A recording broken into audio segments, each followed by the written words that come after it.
Zdravo svima, dobrodošli ponovo na moj kanal i zapravo danas dobrodošli u Check-in studio. Radi se o tome da sam htjela da vam pokažem moj salon. S obzirom na to da nam se za koji dan bliži Nova godina, želela sam jednim kratkim videom od 2-3 minuta da se zahvalim svim devojkama koje su mi ukazale poverenje u prethodnoj godini, s obzirom da studio Check-in postoji nepunih godinu dana i da nam je ovo prva nova godina koju proslavljamo ovako radno. Zaista hvala svima koji su nas posetili i koji su nam ukazali poverenje kako na uslugama profesionalne šminke, tako i na kursevima šminkanja, u manikir kutku za nadgradnju trepavica. Stvarno je ova godina bila predivna i propraćena sa toliko dobrih ljudi, sa toliko lepih iskustava, sa toliko lepih saradnji, tako da sam morala da izdvojim vreme i da kažem svima vama hvala što ste mi pružali podršku na YouTube-u i što ste mi stvarno toliko lepog doneli.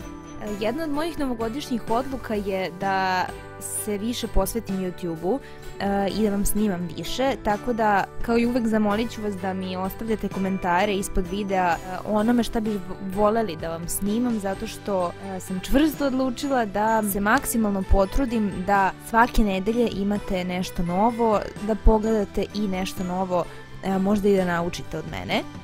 Ne mogu da vam objasnim koliko mi je drago što je kanal porastao ovoliko i drago mi je što vam se sviđa sadržaj koji vam predstavljam. Pronašla sam da je YouTube negde najbolje mesto i najbolja platforma na kojoj mogu da komuniciram sa vama.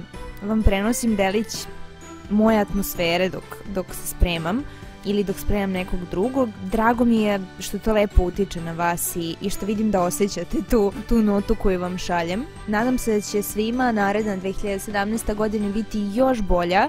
Ja ću se truditi da vam sa moje strane obezbedim još bolje materijale, još bolje videe, a do sljedećeg videa koji će biti objavljen u sljedećoj godini. Želim vam svima srećne praznike, da se divno provedete i naravno kao i uvek srećno novogodišnje šminkanje. Pozdravljam vas i ljubim i gledamo se sljedećeg puta.